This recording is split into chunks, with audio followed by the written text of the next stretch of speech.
G'day punters, welcome to the Deep Dive powered by puntingform.com.au. We're going to look at all the races from, where are we starting here? Rosehill, where Rob Scurry saved the nation and the team with the fattest set in a very long time. Fresh back on course, leaning over the fence, finding ponies and getting units in the bag. We're also going to look at some of the betting across Rosehill, Sunshine Coast, Caulfield and Belmont via betfair.com.au. Hit the link below, subscribe and rate us so we can grow this thing into a bigger and better podcast for you all. Pistol, how are you? Yeah, I'm good. I walked/ran to St Kilda yesterday and then did the same thing on the way. That's a long way. No, it's about 18 Ks. 18, 20 Ks, so... What? Yeah. It's a fresh Sunday in Melbourne. I got hit by a rainstorm on the way back. It was wonderful. Just bloody wonderful. Wow, you're just hitting a man when he's down. Rob, how are you?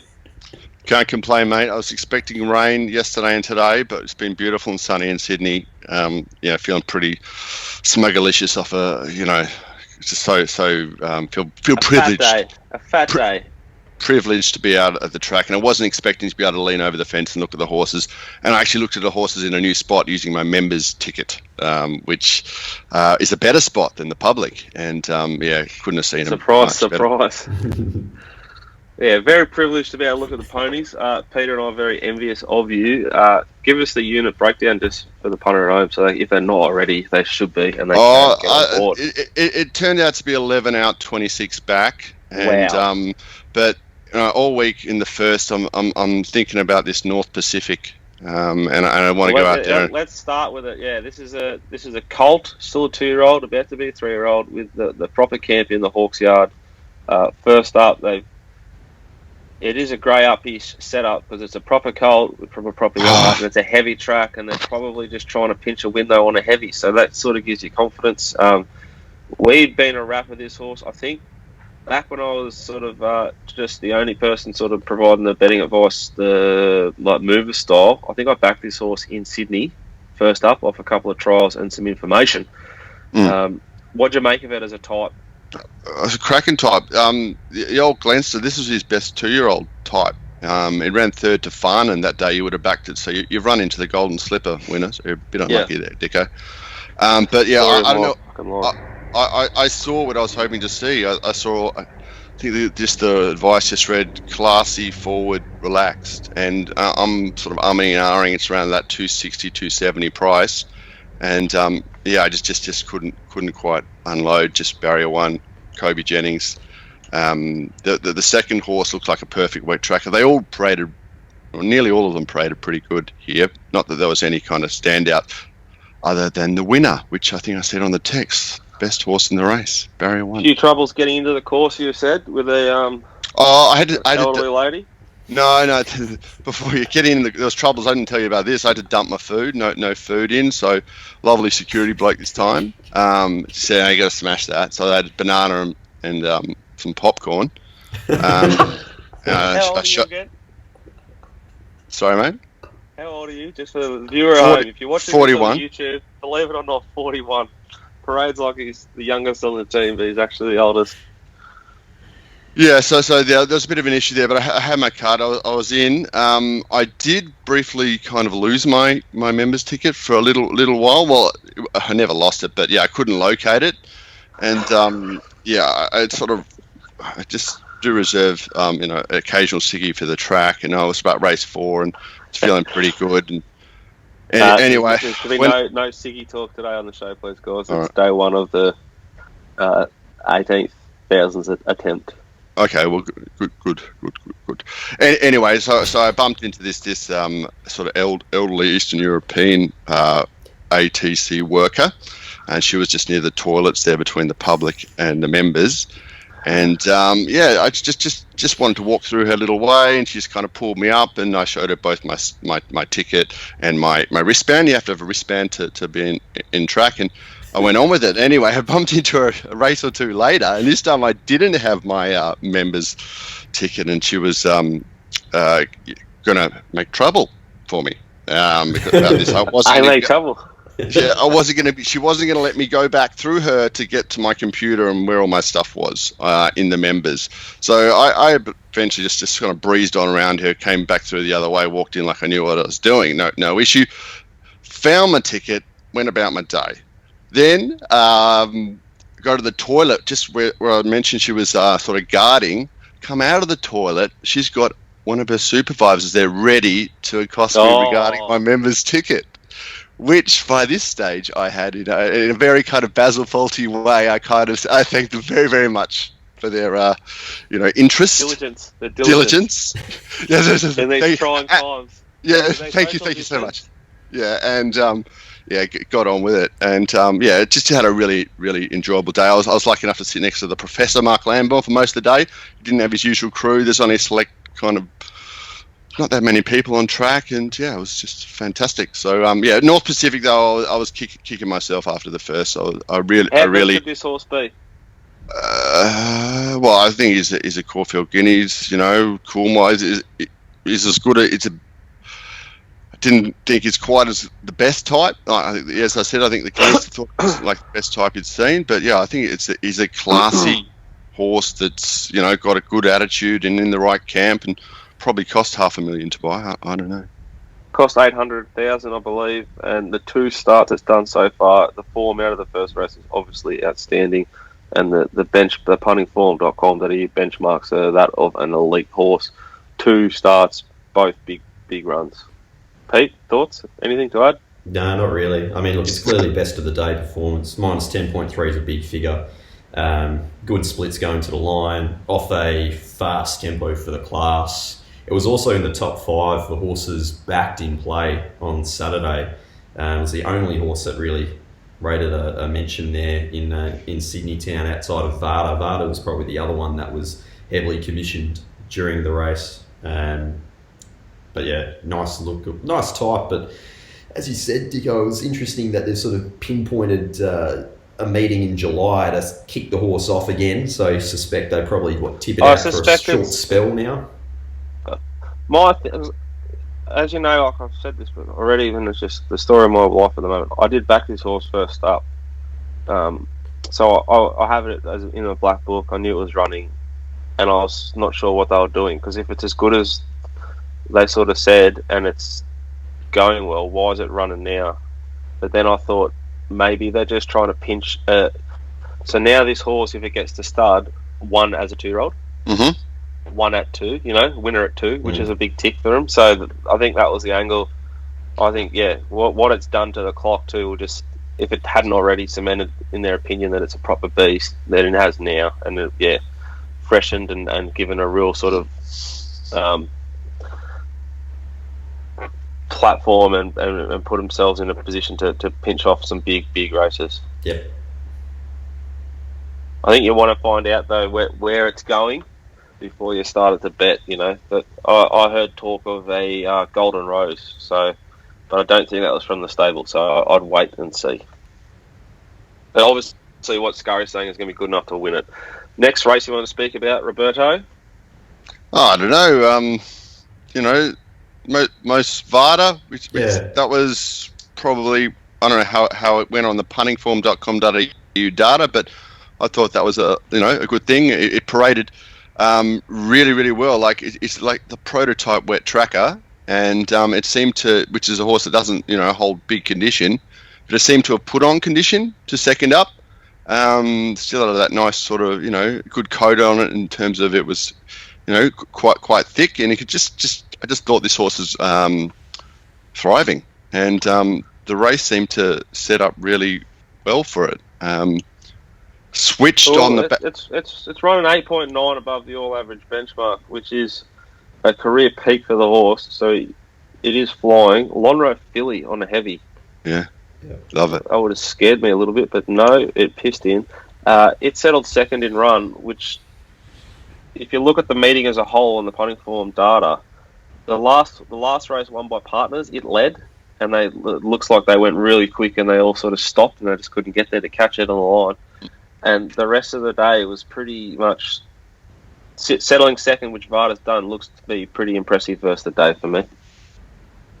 I'm not sure if OSL you wanted to be OSL. Like an earlier winner, Lewis, he looked like it was going to be OSL, and I was a bit worried, but then he kind of just ducked in behind him into that second spot. It was a beautiful ride from Nash, old school Nash.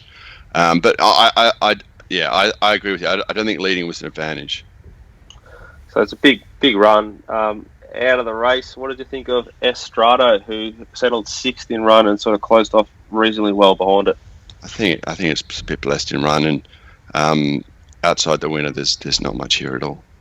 Now we're going to head to Sunshine Coast with our man Shane Ciurleo at Toowoomba Tips, who yet again won. God bless him, really carrying the team. Well, not so much this weekend because Scurry just had a best on ground performance and just dominated from the front. We all could have probably stripped out, not just me. We probably would have won as a team. But again, Shane ground out a win. Well done, Shane. Welcome to the show. How are you going? Yeah, what an eventful day at the Sunshine Coast. Probably not necessarily the quality of racing, but certainly Twitter said a lot early in the day with a couple of questionable rides and some betting drifts and whatever else. It was. Yeah, I think all the questions quite the day. were backed up by some very, very suspect betting moves. Let's start with race one, Pete. What'd they do there? Yeah, so Kisukano was the biggest betting race, so I guess we could say. It was also the most heavily backed horse there at the Sunshine Coast. But not late. No, not late necessarily. It was just a heap of cash match. But I mean, if you go back through, say, 10 to 15 minutes before the jump, it's really just been traded forwards and backwards. The horses eventually closed at 276. It came into a low of about 250 or so. Good amount of cash matched on the runner. And look, Curls, it was probably one that you're prepared to throw out as nominally your best, but just probably weren't getting the price as you're sending out the mail, and then it got there again in the end. It did. It was just I suppose it's that little query of mine was unsure of the track. The Sunny Coast, the heavy track at the Sunny Coast is quite different to other places. It can get very much a bog. But I don't think it seemed to race that badly, and my only slight concern on this horse was the weight on a heavy track first up for a filly. Like, not necessarily worried about weights as such over 1,000-metre races. Just a young horse on a heavy track with that weight was only my slight little concern. And topped off by the fact that you bet in Queensland for a living, and you saw this horse was pretty soft late, which normally means that they're not going to try. So you're entitled to be great up and just shoulder arms here. I wasn't overly concerned, with this horse in particular, but like on that aspect. But yeah, anyway, look, it put him to the sword. It franked all the form that it had shown in its previous campaign. The only horse to beat Rothfire was on a soft track at the Gold Coast, and it ran right up to that. It's still yet to break the all-average benchmark, though. So is this horse actually any good? Look, the field that it raced against on the weekend's no good. Fair to say. I think she done it pretty dominantly, and there's still an opportunity for her to sort of run in a better race and follow a better speed and still be able to finish off like that. I think there's still something. She's still got something to give. Is the trainer related to Luke Nolan? I don't think so. I don't know.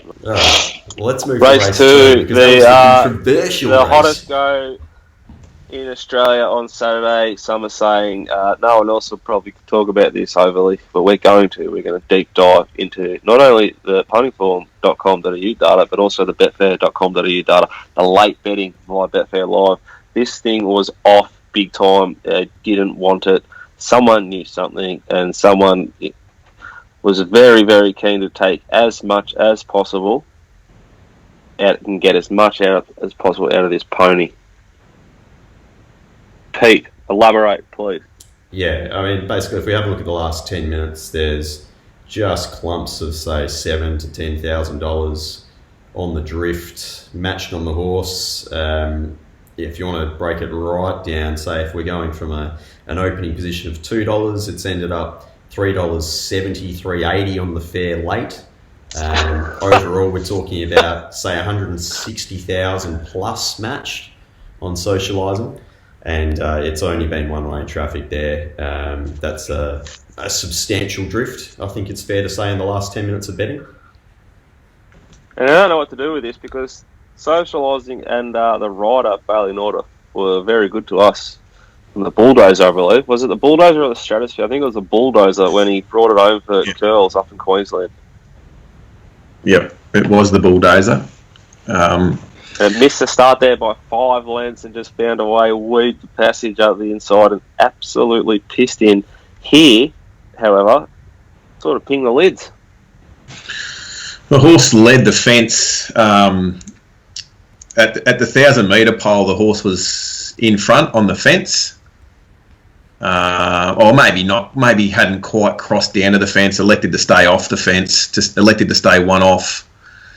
And from the 1,000 to the 800 has sort of completely lost its position and gone from leading to sort of one out, one back in trotting terms, with the horse 3 deep outside it. And then coming to the corner, the horse that was behind the leader had sort of come out from that position and basically went in front of Socialising, who was basically from the 600 or from the 800 had a horse inside it and outside of it with no clear room. No clear galloping room at any stage. And then you think, when you hear that, you think, oh, maybe they were going too quick. So maybe he was just thinking, I'm going to just slow down here because we're going too quick. Well, no. He went 6.2 slow to the 600 metres. So they absolutely walked. The previous start, the horse went 0.9 slow. So it's 6 lengths basically of difference. There's no justification to the tactics. Horse has then sort of gone back to the inside and only got warm late. It's probably fair to say that with clear running from the top of the straight, it wins. Which, when you're leading at a slow tempo, you should be able to guarantee clear running. Yeah. Was there anything in the Stewards report to deal with this? Stewards noted that it was held up for a run at some stage. I think was the official line. Yeah. In the novel that is a Stewards report. The betting tells the story, so we'll have to see what comes of it. I don't know whether there's. I just had to quickly revisit it just so I could answer it. Socialising had difficulty securing clear running from the 400 until leaving the 200. Play on. Yeah, there was no lag in the internet connection there. That was it. That was it. So look, I don't we can, from a punting point of view, I don't give a fuck about from a racing participant point of view, right? Because I said it to Scoot the other day. I'm more like classing myself in the wagering industry, not the racing industry. For the integrity of racing in this state, particularly, I'm not saying anything untoward's going on here, but this combination's been been the headline for many a clickbait article with Vega One going back to the start of the carnival. We see a horse absolutely hemorrhage on the fair for, as much as you want, up from $1.70 up to $380. Laid for everything to $380. Enormous. And if there's not going to even have a question there, I'm sure there is someone here monitoring betting patterns in racing and advising stewards. You've got a horse that's held up from the 1,000 that's gone from $1.75 fixed price. I think at SP SP might have been $2.90, $3 fixed, and laid for a stack on the fair at the $380. You just want to see a little bit more than what we read in the Stewards report Monday morning. So, because that's you want to see that they see what you see, that they've investigated it, and more likely than not, there's nothing untoward, right? Exactly. But they've investigated it, and you have confidence that every time something like this happens, it will be investigated. So therefore, you believe that that's in the back of the trainer and the jockey's head and the jockey's head. Because there's a lot of pressure gets put on this young kid, Bailey Norder. There's not many jockeys I know in Australia. I think there'd be 2, and there'd be 3 maybe. There'd be Hugh Bowman, Craig Williams, and Damien Oliver, who can look the trainer in the eye, and everyone knows that they're going to do whatever they think is right. Yeah. Every other jockey in Australia basically gets told how to ride the horse. So to focus this on this young jockey is wrong. But what Shane's asking for is just a little bit of integrity via investigations, not looking for this guy to be hung or these connections to be hung, just that they've been investigated so you have confidence to continue wagering in this area of Australia. And that's what it's only about. I mean, Queensland has stopped shooting itself in the foot and has now taken up shooting itself in the face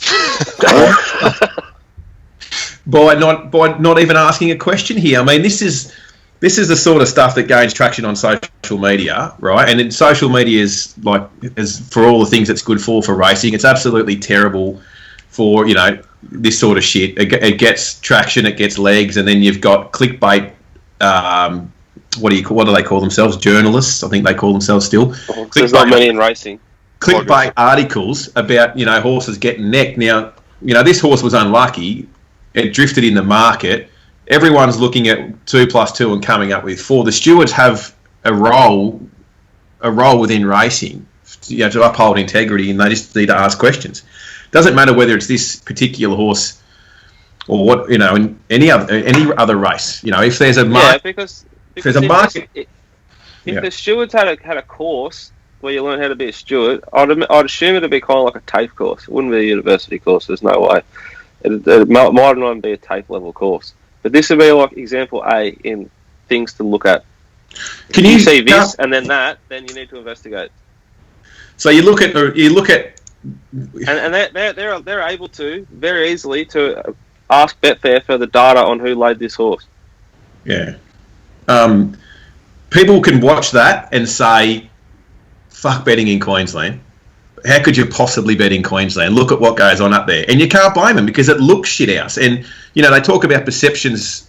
Perception is reality. That's so they've got a role to play in asking the questions anyway. I could go on about this all day. It drives me mental.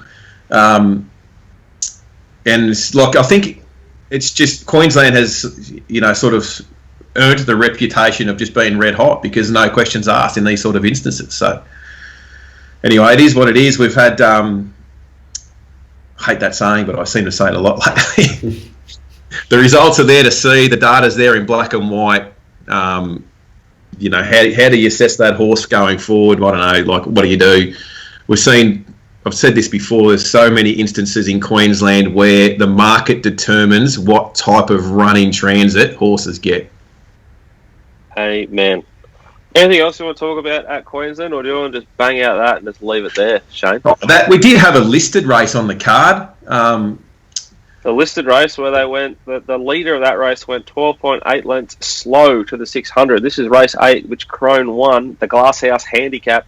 They went 12.8 lengths slow to the 600. If this race was in Victoria, I'm pretty sure the stewards would build a statue to the 2 riders who led this race because they love it when they go slow and they absolutely hate it if you go fast. Unless you win, then you're sweet. But if you go fast and lose down here, oh boy, there'll be an investigation into that. So we had and Crone, who you tipped and backed, and God bless you, got the chocolates. Good old Victorian horse, ex-Weir, ex-Price, doing a job up there now in the sunny state, Queensland. Beautiful one day for the next. It was probably one of the horses that was able to actually relax behind that slow speed. You've got that. You had Soxagon go around favourite here at 225. I think it drifted slightly to 260 or something, somewhere around there. He was happy. That horse was happy to sit, just behind the speed, pulling its head off. Off a tempo that was 16 lengths slower. Like how? Just one of those things. Anyway, Crone got the money, and we did have a Group 3 race on the card as well. That was for 3-year-olds in race 7. Talk a bit. They've flown here too. 8.9 lengths slow. And talk about having a dirty day. Statues galore down here.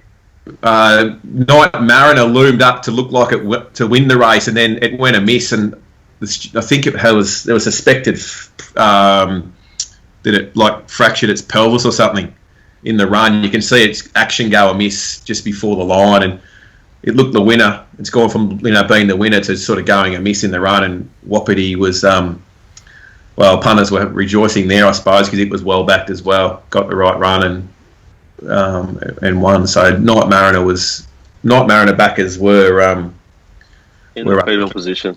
Definitely. But look, no highlights. Come down to Seaford, I'll give you a cuddle. I need one too. No highlights from a horse point of view, really. And not a lot to work with here. From just my first look at the review, the 2-year-old winner, that Kisakano, will go on. The rest of these will just bash around at the metros for the next few weeks. Anything from the other meetings you covered through the weekend that you want to give a push for? Stamp, someone can follow, or too hard at this stage? Oh, we did some betting.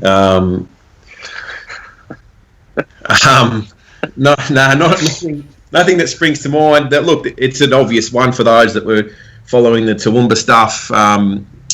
We're on a first starter off a private jump out. I think we took what did we take during the day? At 9 o'clock, we might have taken 250, 270, something like that. SP $1.70, snicked out the back, held up at all the right times. You want to get held up, when you're trying to get into the race, and then gets out late and runs second. Its name was Crayon, but one thing I'm learning very quickly, I don't know, I've probably always known this, but there's been a raft of jockeys that have retired in Toowoomba, or not riding at the moment. Like 3 of our top 4 have pulled the pin. So now, by the time the races are on Saturday, by the time they ride at Eagle Farm, the Gold Coast Provincial meeting, there's not many jocks coming up to ride Toowoomba on a Saturday night. So the jockey ranks seem to be getting thinner, and the bad beats are getting more frequent. So what I'm taking out of that is a reassess of the wagering amount in those lower meetings. Well, if you want to start on a line, we'll get to some bad beats when we get to Caulfield. I'll tell you, oh my God, my week's been just very challenging mentally, but we're going to quickly look at Belmont, boys. Stay on the line, and we'll go Belmont with Pistol Pete. The biggest figure on the card there, Pistol, was by Windstorm again. This horse is a freak, is it not? It's a very talented horse. If people remember, it's a proper pony, Peter. It's a proper pony. Yeah, it's a proper pony. It's probably just found a race finally where they've had tempo and it's been able to put them away. The horse still does a few things wrong in run. Unfortunately for people on my set, we're on Massimo and Son of a God at around 20 apiece on the fair, and Massimo's just got run over late by Windstorm. So, part of the great game. I think we backed 3 20-1 shots that all ran second on Saturday. Still had a winning day, but Windstorm, getting beaten by it, it's not the end of the world. But I thought the most interesting race in the card was actually race 6, won by Pike for the Cerise and White once more. But it's just a really interesting race from a sectional data point of view. They've gone fast in the race. They've gone fast for the class. But if we have a look at the leader in Serious Magic, it's gone from the 1200 to the 1000, 11.06. From the 1000 to the 800, 11.36. And then the 800 to the 6, 12.48. So it's slowed down by 1 second and 1.12 seconds. Put on a parachute, or how do you slow it down that much? Well, I don't know. Unfortunately for us, we're on first, second, and fourth and run. So they've all been worst affected by the slowdown. Pike's been smoking the pipe midfield, bit of cover, just pulled out. It was least affected building some nice momentum. Yeah, least affected by the slowdown. Meanwhile, the other horse that we were on back in the field, Abbey Lane, was just bolting for a run, didn't get clearance at the last 200. That's the horse to follow for the meeting for me. But gee whiz, that was a grey race to review. Again, running second with Turbo Power, third with Abbey Lane. I thought the wagering was pretty good on the weekend. If anyone wanted to find a better track in Australia to bet on Saturday, well, you wouldn't have found it. The difference is, though, you have a look at the Betfair commission rates, and it's thanks to those powers in charge in WA, 8% across the boards in WA. It's only bettered by New South Wales at 10%, and the NRL as well. Those two states are clearly lagging in their thinking of how wagering is impacted. And in the NRL's defence, though, Peter, they're not funded by and dependent upon wagering. To lump them as stupid as people in Western Australia or New South Wales isn't fair. Well, but they're not smart, but they're not at that level of stupidity. Let's put it this way. South Australia is now the best in terms of Betfair commission around the country with 5%. They were racing at Gawler on Saturday, which is effectively a provincial meeting, and the highest wagering race at Gawler was 366,000. We compared that to Rosehill. The highest wagering race there, which was the Vada race, Rob, was 480,000. You can't tax them in China, Peter. Oh, don't mention China. Talking to Peter, PVL, the great man. Anyway, so look, that's Belmont in a nutshell. It's truly the best place in Australia at the moment. Mostly good for tracks. The weather's great. Why would you want to be anywhere else? Does it sound to you blokes like someone might be applying to get back home? Yes.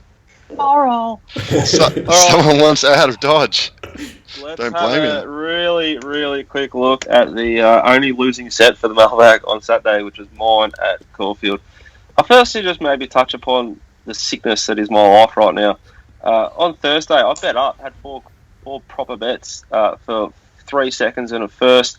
Somerset Magham at Sale. Go and watch the fucking replay of that thing if you want to throw up in your mouth. The ride on the leader, which twice took me out in the straight, was just a sign of things to come. We've beaten SP repeatedly. On Saturday, I had one good bet at All Over Boston over at $9, who I thought ready for the breeding barn, but looks to try and get a win here late. Should be suited on pace. Had the biggest figure of the last 3 starts. Ticks a few boxes. It just stopped like shot. Started favourite. Sick. Yesterday, I backed Campo Basso at $7 at Moonee Valley. It started $3.50 on the fair. Dominant favourite. Biggest goal of the day. For some reason, he allowed a $40 shot to cross him. That's never going to end well. Jack Hill. Oh, never, ever going to end well. If you're on the best horse in the race, just go as quick as you can. Then Brian Higgins whipped his horse on the corner on a heavy 8-9 at Moonee Valley and almost knocked Jack Hill and our horse over. Repulsive. Caulfield. Let's start with the Stewards. The Stewards have. I'll read this out. The Stewards have done an investigation into the speed that they went in race 9. They went too fast for the Stewards' liking. They only went 6 lengths faster than they went in race 6, which was a 2,000 metre race. Race 9, 700 metre race of proper veteran horses who, have been racing for a long time. This was 3-year-olds at 2,000 metres on a heavy 9 or 8. They went 6 lengths slower. Yeah. Difference is, and why there's not an investigation into race 6, but there is into race 9, is because the leader won race 6. The most reactive, dull, boring, scary behaviour from the stewards here. It is just an utter waste of time. No wonder we get Melbourne Cups where they utterly walk, because all these stewards are doing is putting the fear of God into riders about going too quick in races. There's a constant theme in Victoria and all over Australia of riders that go too slow all the time. Yep. That's why it's always on pace suited. The day was sickening. I can't believe it. I wish there was more support for the riders for the positive rides. Craig Williams was questioned for his ride. Again, story time with the stewards. Craig Williams was questioned for his ride in race 4, in which the horse was pretty soft. You got the betting data there, Peter? Yeah, I'll just bring it up. Bring up the data for Morrissey, and if you got it for Travie, my friend, that'd be good too. The horse that was blessed in run and pissed in was heavily backed, Travie, my friend. Travie, my friend, settled 8 of 12 the previous start at Caulfield. This start with the money settled 4th of 9. Punters, ignore the stewards. It's just utter noise. The change of tactics is actually, you'll find it in the betting. There was good money for this horse, which means good intent. That's the only way to look at change of tactics. If you continue to rely upon the stewards, you'll just continue to be frustrated and you'll learn nothing. It was. I was going to say, it was fun to hear Mick Price say on radio on RSN with our man G Hall on Saturday morning that Tavis potentially not leading. It might be a change of tactics. Yes, Mick, a leader not leading would be a change of tactics. As it was, it ended up leading anyway. But they announced it via Twitter, the Stewards, just before the race. I can't remember exactly what time, but it certainly wasn't 8:30 in the morning when Price said it on radio. So, the law is trainers must notify stewards of a change of tactics 30 minutes prior to the race. Yeah, which doesn't help. I spoke to a trainer yesterday, and he said they actually come and ask him if he was going to change tactics, which they randomly do apparently, randomly.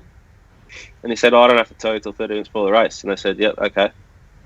Then I kept talking to him, and we agreed the rules are fast. And I said, well, why would you ever tell them that you're going to change tactics if you want to have a bet? Because if you do change tactics, what are they going to do to you? And he goes, yeah, nothing. There is no point to telling them. Yeah. Highlighting again that the rules are fast.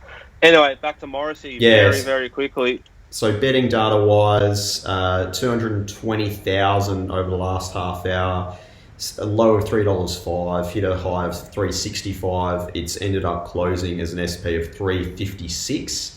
And then if we compare with Travie, my friend, over the last half hour or so, 111,000 matched, opened 720, hit a high of 760. It's closed at around the $6 mark, $6.59 it was, but it did hit a low of $5.70 at one point. So one way, the other way. Now, obviously extremely frustrated, and to be honest, after this race, it's pretty depressed and just sort of second guessing myself. Then you look at the data, and to Craig Williams' defence, Morrissey's actually gone 3 lengths quicker here than it went in its previous start where it sat outside lead. So Craig's got that to fall back on. Yeah. However, you can't tell me that as great as Craig is, he knew that they were going slower in the first 50 metres when he jumped with them and decided to snick it to second last. On an on-pace dominated day, yet again at Caulfield, the ride was just beyond fucking belief. Morrissey is probably the strongest run of those that weren't suited outside the winner in the race.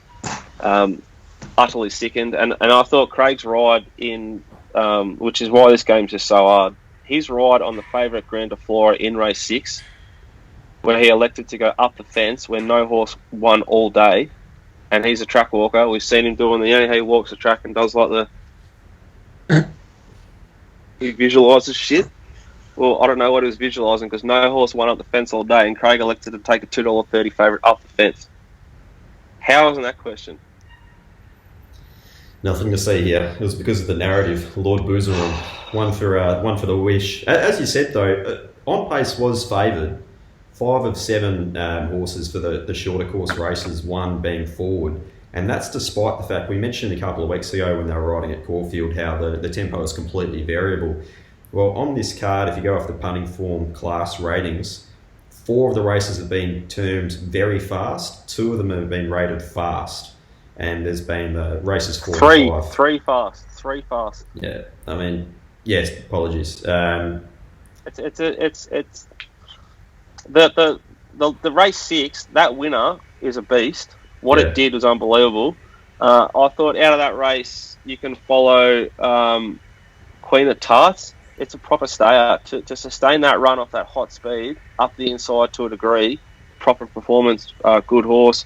I think Turidan's a beast. I just don't think it wants 2,000 metres. It loomed into the race and was so heavily backed and had myself, if you can imagine me punters in my little cave here, the thoughts that was running through my head when I gave this thing a proper push on the previous show at $15, and there it was sort of, I think it might have been $8 or $7. Probably the best backed in the race. It was utterly travelling before the corner despite being rails in run, but I think the rails in run sort of saw it out. But 800, I think, is its max. Outside that, bless her, I'll give it to this bloke, so we should give him a rap. Shay Eden, his training performance and programming with this horse is really, really impressive. Yeah. Great win. I think Shatty probably should have won the race. Big sort of effort from it first up. That girl is flying. The ride on it just by Luke Nolan, holy, like, I don't know what to say about it, but it wasn't good. I think Street Tough and 5 Kingdoms out of race 3 going well. That's probably enough for this meeting. You want to be very, very careful reviewing and trying to get too confident off these really bottomless shithole tracks currently that we've got in Victoria. We regroup, we keep trying to bet, and basically trying to take some confidence out of beating SP, which is all we've got at the moment. Exactly. Moral victories. Yeah, well, moral victories aren't going to pay for the toilet paper that's very rare at the moment yet again down in Victoria, as the sort of reptiles who probably caused this outbreak to go again find a way to pinch as many rolls as they can.